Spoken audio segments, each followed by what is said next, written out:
Everyone, kamusta po sa lahat? Welcome po sa unang pagsasanay. So ngayon, ang una nating gagawin bago tayo matuto ng semi-permanent makeup sa pagtatato ng kilay ay yung pagdodrawing muna ng kilay sa papel. So bago tayo dumako dun sa actual na pagtatato sa fake skin, dapat marunong na tayo gumawa ng kilay yung pagdodrawing ng kilay sa papel. So, para makagawa tayo ng ganito kagandang kilay sa papel, meron tayong susundang sukat. Ano yung sukat na yon? So, kumuha kayo ng malinis na papel, and then ruler. Ayan. Yung gagamitin natin sukat sa ruler ay centimeter. Kung napapansin nyo, yung ruler natin meron yung inches at meron niyang centimeter. Ang gagamitin natin yung centimeter. So, pahalang nyo lang ng ganyan yung inyong ruler.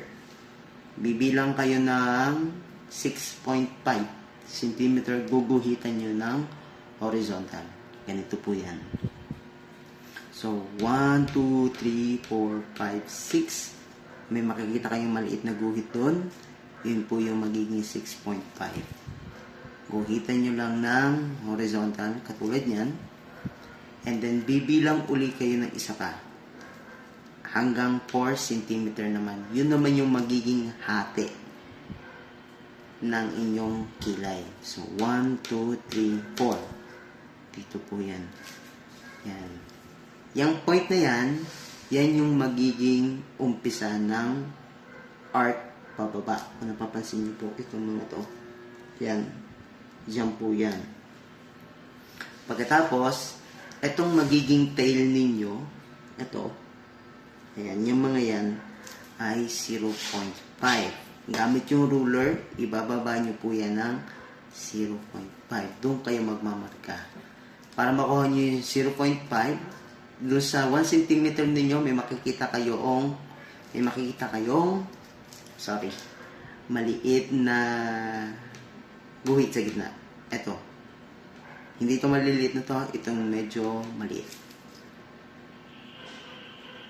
Yan. Yan yung magiging 0.5 nyo. Tapos, yung magiging kapal naman ng inyong kilay, so pinakaunahan na yung magiging head part nyo, ay 1 cm. So, tuldukan nyo lang yung 1 cm nyo yan. Ayan. Ngayon, yung magiging taas naman ng arc nyo, tulad nito, ay 0.8. Para makuha nyo yung sukat ng 0.8, itong 1 cm, yan po ay 10 maliliit na guhit. Bawasan nyo po yan. Yan, tapat nyo lang hanggang doon sa 8. And then, tuldukan nyo. So, yan. Pag namarkahan nyo na lahat, dyan na po natin uumpisahan yung pagdudugtong-dugtong. So, pamula sa dulong bahaging ito, yan, idudugtong po natin yan dito sa mismong arc. Ganito po. Yan. Pagkatapos ito namang arc na to, hanggang dito sa tail, idudugtong-dugtong din po natin yan. Ganyan lang. Tapos ito, saka ito, dugtong nyo lang yan ganyan. And then ito, saka ito.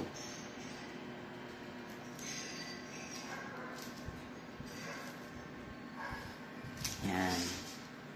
So yan, nabuo nyo na siya ngayon. Kaya lang, ang problema hindi siya maganda. Kaya para maging maganda siya, dyan na po tayo mag-uumpisa na mag-reconstruct ulit. I-smooth natin yung guhit katulad ng mga to. So, paano siya maging smooth? Sundan nyo lang po ako.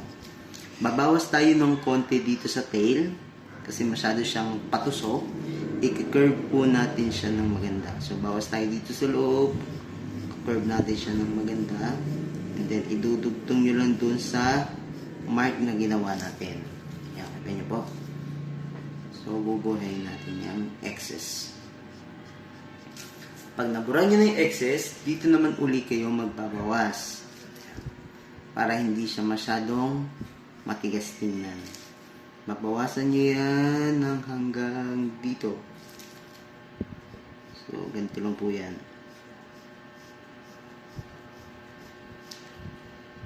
Ganyan. Okay.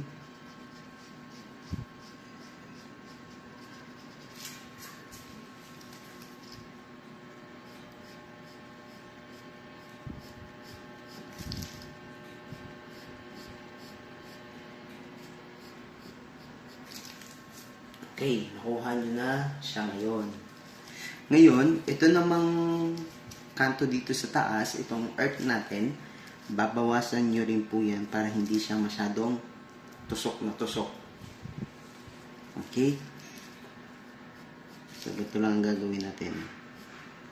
Susundan nyo lang yung guhit, and then, i-curve nyo lang siya dito ng maganda. Ganyan.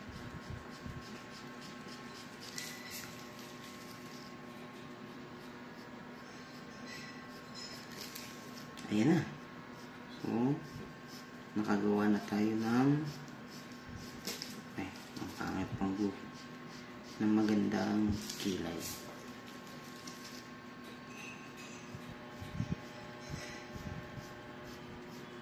Ayan. Kung mapapasin nyo, yung mga dulo, ayan, kung nakikita nyo, yung mga dulo, nakaslope. So, magdadagdag ka lang ng slope.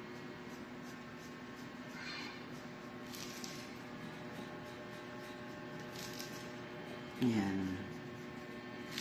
Yan lang.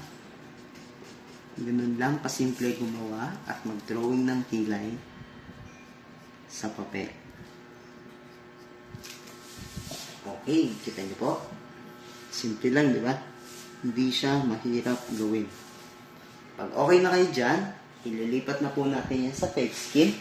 So, drawing kayo dito. Yan. Ito yung pagtatatuan natin. Sa ikalawang pagsasanay, tuturuan ko naman po kayo kung paano mag-handle ng machine at kung paano mag-outline sa fake skin ng ating dinrawing na kilay. Gamit yung machine. Okay po? Yun lamang po. Maraming po salamat. See you soon sa ikalawang pagsasanay.